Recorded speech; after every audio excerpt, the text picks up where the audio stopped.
Hi Year 5, Miss Ryan here, hope you are well. Today I'm going to be reading the 28th chapter of The Explorer by Catherine Rundell, called Waiting for Dawn. Now as usual, what I'd like for you to do is identify any new and exciting words, define them and see if you can write them in your work this week as well. Right, let's get into it. Waiting for dawn. Lila sat with Max's head in her lap as he tossed and moaned. Bacca rested on the boy's stomach, breathing softly into his skin. Lila's eyes were red, and she'd bitten her lip so many times it was bleeding. As the evening started to grow blue, Fred could feel his nerves begin to crackle with terror. Max looked so thin, lying in the firelight, as if a single jolt from the airplane might kill him.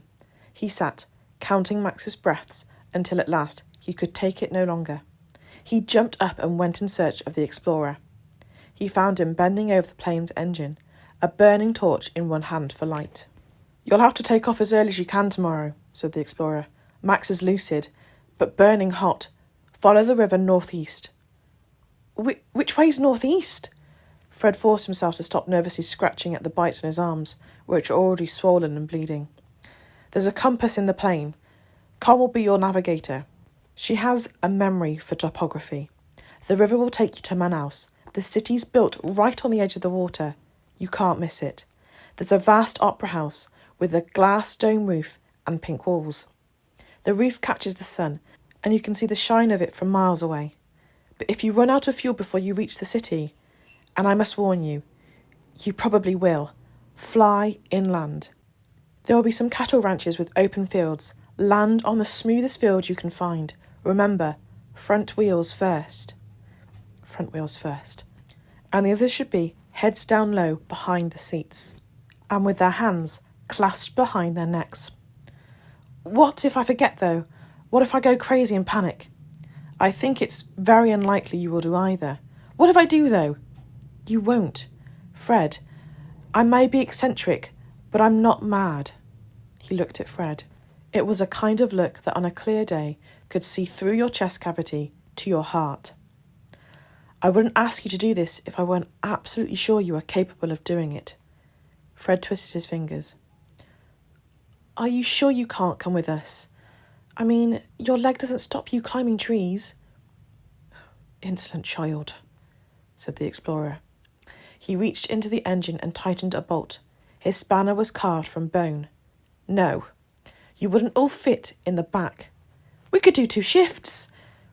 There's only enough fuel for one journey, one way, and the plane wouldn't take off with the weight of 5 people. I would have to leave one of you here." "I could stay here, with you," he said, wondering as he said it if he meant it. "You could not, Fred. There are people at home who need you. Adults don't need children." "Yes, they do." He looked suddenly so fierce that Fred took a step backwards. "You said children are undercooked adults." "I know. I've forgotten things I should never have forgotten. Trust me, your father needs you more than you know." Fred said nothing, just stood, staring at the plane, holding himself still. "Fred, listen to me. Even if I could fly Max myself, it would mean I'd never get back here. They would recognise me and they would recognise the plane. There would be questions and interviews and newspapers. Why? Why would there be interviews? Is it because your name's Percy Fawcett? Or John Franklin? Or Christopher McLaren? Are you one of them, the Lost Explorers? You are, aren't you?" "John Franklin would be more than 150 years old if he were alive," said the Explorer mildly. "That's rather unflattering, Fred." "But you've got to be one of them." "I told you, I've been alone so long, I have no need for names." "You're just a coward. You're scared to leave." "I do not want to leave, certainly. And that is my choice, Fred." Fred made a face. "I know, but believe me, this is where I am happiest." Fred found himself swept with an unexpected wave of fury. He fought back the many unforgivable things he could have said. "You don't seem all that happy," he mumbled. "Happy is a peculiar word. It's one of the few words that makes me sad. I should have said, this is where I feel most honest." "That's insane!" Fred felt himself grow hot. Every inch of his skin was raging, including his gums. "Why are you angry, Fred?" I'm not. He glared at him full in the face. I'm scared, all right? Of course you are. But you've been scared all along, and you've kept going. But that was different. Why? The others did everything with me. The raft, and the food, and everything. It has to be one of you. Why not you? If I mess this up... He didn't say, if we die, but it was there, unspoken. It will be my fault. This is worse. Then you'll make the decision to steer towards fear. I think you can. I think you were built to pursue the things you're afraid of. Fear is a panther. Humans are stronger than panthers. You fight it, tooth and claw. But you don't stop when you're tired. You stop when the panther's tired. Fred nodded. Then just to check, he asked, do you mean metaphorically or... Metaphorically, yes. Although, also, sometimes, in the case of my leg, for instance, literally. There was a cough behind them. Can I talk to you about something? Said Con. The explorer bent over the oil tank. Yes, of course, he said. What's on your mind?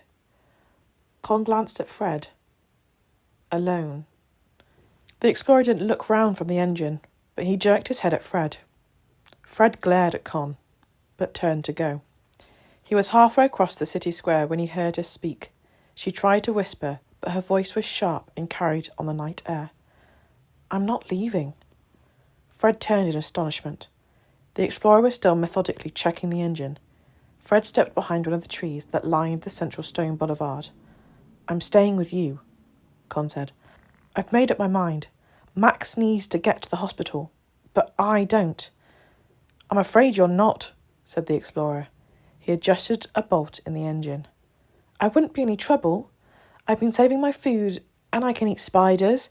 I've got lots of dried meat in my pockets. I know I can smell it. And your face gave you away hours ago. There's a hint, and then there's an alarm going off on the ground floor of the Bank of England. Your face is a siren. I'm sorry, child, but you'll be getting on that plane. I can't. I just can't. I know, said the explorer. His voice was very gentle. But you have to. I'm better here. At home, sometimes I wish people were dead. The explorer nodded, silent. He waited. You don't understand, said Con. I wish it really hard sometimes. I'm almost sick. I want it so much. The explorer nodded again. That's something that the human heart does, Con. It bites. Don't let it panic you. It will pass, that specific kind of wishing. How do you know? Between the ages of 10 and 16, I spent much of my time wishing half my class and most of my school masters dead, and all of them remained indubitably, frustratingly alive. Nothing bad happened to any of them, though one of them, I believe, did move to Belgium, but that was as far as it went. But I need to stay here. Con's face was pink. It all makes more sense here. I understand, although of the four of you, I rather thought you were the least keen of this place. You're allowed to change your mind. She was turning steadily redder, red at the ears, at the neck, and rising to her forehead. I love it. I've never loved anything like this. At home it's all sit still and don't touch. Everything has a cover, so I don't get it dirty. Some of the covers have covers. People want me to be ways I can't be. Yes, I know what that feels like, said the explorer. But if I want to scream here, I can. If I want to eat with my fingers or climb a tree, nobody stops me. I can sleep when I want to, and I can run if I want to.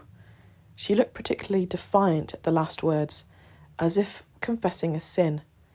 He seemed to swallow a smile. You don't have to go to the rainforest to do those things. They're more to do with you than with the jungle. Pay attention to the world the same way you did out here. It will change the way you feel. Attention and love are so closely allied as to be almost indistinguishable. Please, Con whispered. He sighed. You need to go home, because I don't want people coming looking for you and finding you here. I cannot have people finding this place. He squatted down to look Con in the eye. But you know this. This is the first and not the last of your adventures. It's not going to be easy for you. You will have to be honest. Resist the urge to arrange your fears and angers at their most becoming angles. You are not one who was born to ride lightly over the world. Do you know what a lion heart is? I'm not sure, she said. She was blinking hard. People think it means brave, and it does, but it also means a heart with claws. That's you, Con the Lionheart. Fred stepped into their line of vision. He coughed loudly. Con whipped round and glared, a black glare of embarrassment. I thought you'd gone, she said. I didn't know you were an eavesdropper. She began to stalk away. Fred ran after her. He wasn't sure if what he was about to do was a sensible idea. It might, he thought, get him an elbow in the face. Con, Fred said. I live with my aunt. You know that, she said aggressively. Then after a long pause, why? Well, Fred said, it's just we've got a spare room, and my father's always telling me to bring more friends home. Friends? Said Con.